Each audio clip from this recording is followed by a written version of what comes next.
Magandang araw po sa inyong lahat. Ako nga po pala si Karen, 40 taong gulang. Nakatira ako ngayon dito sa Payatas, Quezon City. Pero ang kwentong ibabahagi ko ay naganap sa probinsya ng asawa ng tita ko noong 17 taong gulang pa lamang ako. Tandang-tanda ko pa talaga na panahon iyon ng anihan ng palay. Doon iyon sa probinsya ng Kabikulan. Hindi ko na rin po babanggitin ang lugar. Dahil sa hirap ng buhay ay nagtayo si Tita Nelly ng isang maliit na tindahan.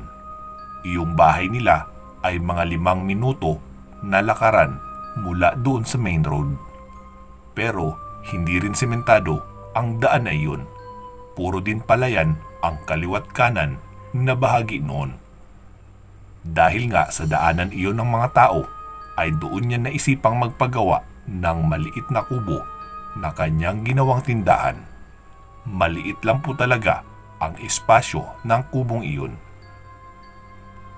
Dahil sa pagkakatanda ko ay 4 na hakbang ko lang mula sa harapan na dingding hanggang doon sa may likuran.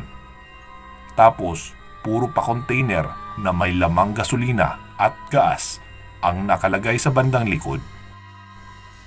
Dahil sa hindi naman ako nag-aral pa ng high school, kaya ipinagpaalam ako ni Tita Nelly na dadalhin niya muna ako sa probinsya ng asawa niya para may makasama naman siya sa bahay at makaagapay na rin sa pagbabantay ng tindahan.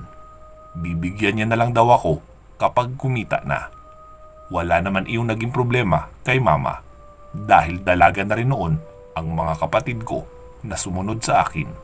Kaya okay lang kahit wala ako sa bahay. Kapag panahon ng anihan ay dumadayo sila Tita Nelly at Tito Jerry sa sakahan ng mga palay. Nagdadala sila ng mga paninda gaya ng sigarilyo, posporo, kape, asukal, sardinas at mga biskwit. Usong-uso kasi noon ang barter. Iyong dala nilang paninda ay papapalitan ng palay. May mga araw na nakakauwi sila bago pa lumubog ang araw. Minsan naman ay mga alas 9 na sila nakakauwi. Hanggat hindi sila dumarating ay hindi ako umuwi sa bahay nila dahil natatakot naman ako umuwi doon ng mag-isa. Wala rin kasi silang malapit na kapitbahay doon. Tapos ang dami pa ng mga puno sa paligid. Kaya pag dumarating sila ay doon pa lang ako nagliligpit at nagsasara ng tindahan at saka sasabay na sa kanila sa paglalakad pauwi. Isang gabi ay may narinig akong mga nagsisigawan at nagtatakbuhan. Isinara ko kaagad ang pinto at nilagyan ng pako na pangtangka. Hingal na hingal iyong mga nagtatakbuhan. Tapos doon nagpahinga sa harap ng tindahan. Tinanong ko naman ang mga ito kung ano ang nangyari at bakit sila nagtatakbuhan. Sinabi naman ng mga ito na hinahabol daw sila ng aswang. Curious naman ako noon kaya tinanong ko kung ano ang itsura ng aswang na sinasabi nila. Sumagot naman ang isa na isa itong malaking aso. Tapos bumili din iyon ng sigarilyo sa akin. Pagkaabot ko ng sigarilyo ay naamoy kong amoy alak ang mga ito. Kaya naisip kong lasing lang talaga ang mga ito. At hinabol ang aso at sinabi na kaagad na aswang iyon. Kaya hindi ako natakot o nag-alala. Noong umalis na iyon ay tinakot pa ako na lagot daw ako dahil mag-isa lang ako doon at siguradong aaswangin ako. Hindi ko na iyon pinansin. Pero sa totoo lang ay natatakot na rin naman ako. Inisip ko na lang na malapit na rin namang umuwi sila tita. Siguro mga lampas ng 1 oras o mga mag-aalas 9 noon ay dumating na rin naman sila tita. Kaya ayun, sumabay na ako sa pag-uwi. Kinabukasan habang nagkakape ako ay biglang dumating si Tito. Namili pala ito ng ititindang daing. Umupo ito sa lamesa at naikwento niya na may inatake daw ng aswang sa may unahan lang ng bahay namin. Lasing daw iyon kaya't hindi nakapanlaban. Sumagot naman si tita ko na baka sinaksak lang iyon ng mga kaaway niya dahil kilala kasi iyon sa pagiging basagulero at lasinggero. Tapos nilantakan na lang iyon ng mga aso noong namatay na. Hindi na rin naman dumagdag pa si tito. Siguro baka ayaw rin ito na matakot ako. Matapos nga sila makapag-almusal ay umalis na rin sila gamit ang tricycle na punong-puno ng mga panindang ipapabarter ng mga palay. Kinahapunan ay parang mga alas 4 pa lang ay napakadami ng mga bumibili. Sabi nila, delikado na daw kasi nagabihin sa daan dahil merong gumagalang aswang. Natawa na lang ako at naisip na ito talagang aswang na ito. Dumagdag pa sa pagod ko dahil halos walang tigil ang mga bumibili.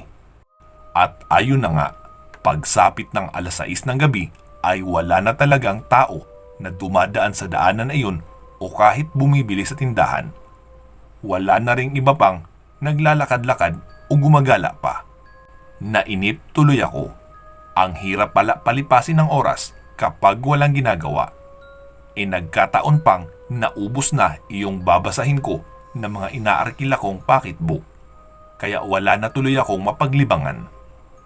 Maya-maya ay may narinig akong huni ng tik-tik na paikot-ikot. Kinabahan naman ako dahil naisip kong mukhang totoo yata talaga na may gumagalang aswang. Tapos biglang may paglagapak na tunog sa lupa sa hindi kalayuan. Pinatay ko iyong lampara doon sa may malapit sa akin. Bali iyong parol o yung ilaw na nakasabit sa may harapan na lang ng tindahan ang natitira.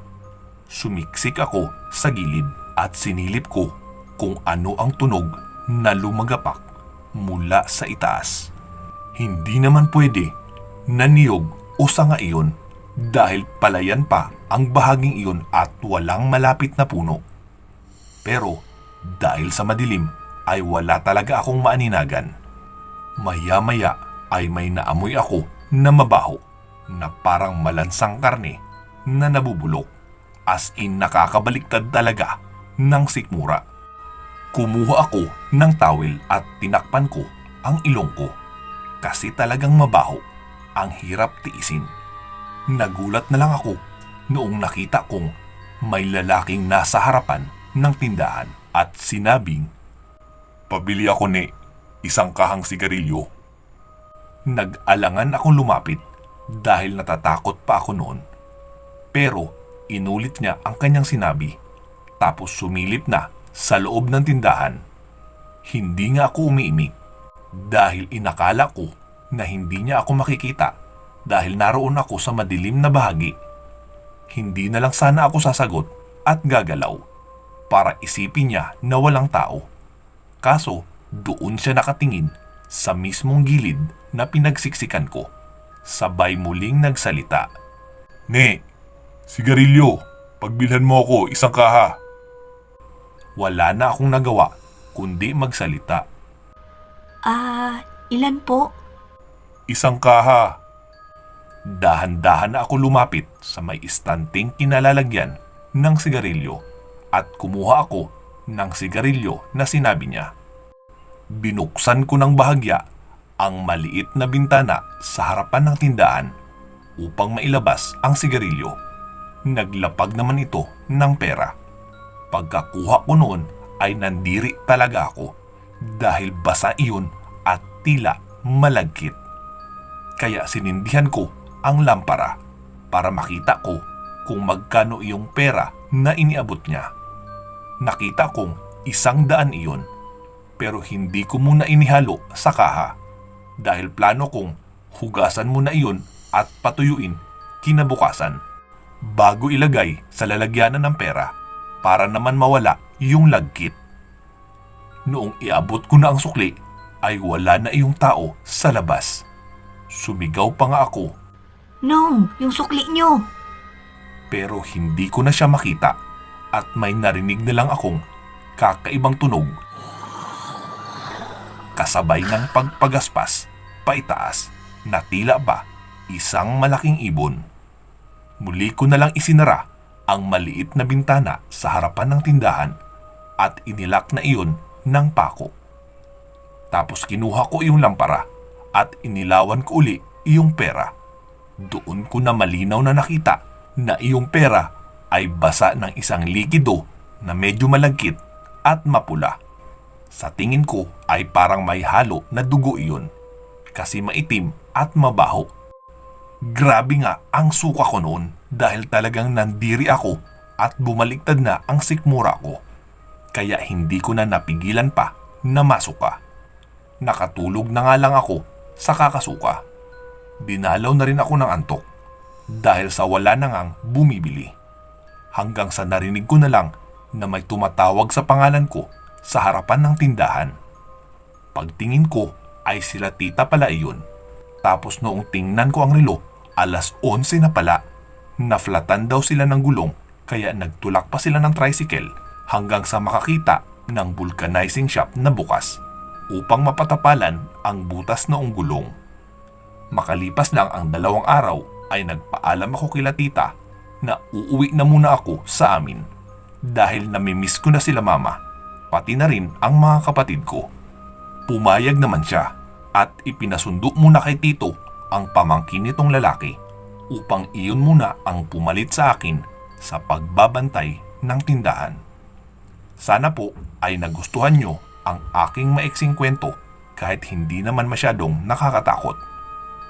Para naman po sa lahat ng mga tagapakinig, maraming salamat po sa pagtangkilik sa lahat ng ating mga kwento dito sa ating munting channel. Sa mga interesado naman po sumali sa program ng channel natin na Share Your Story and Earn Cash, ay ipadala nyo lang po ang inyong kwento sa email address na inilagay ko dito sa bidyong ito. At puntahan nyo po ang community post para malaman kung papaano. Hindi po ito pa-kompetisyon, hindi rin pa-raffle. Kikita kayo base sa views na naabot ng kwentong ibinahagi nyo after 30 days. Puntahan nyo po ang post ko sa community o di kaya i-email nyo na lang ako para ibigay ko sa inyo ang buong detalye. Inaanyayahan ko din po kayo na sana ay mag-subscribe kayo sa channel kong pambata. Pwedeng-pwede po iyon sa mga anak nyo. Ang pangalan po ng channel ay Batang Pinoy Stories. Kahit mag-subscribe lang po kayo, ay ipinagpapasalamat ko na iyon ng malaki. Maraming salamat po uli. Mag-iingat po kayo palagi at hanggang sa muli.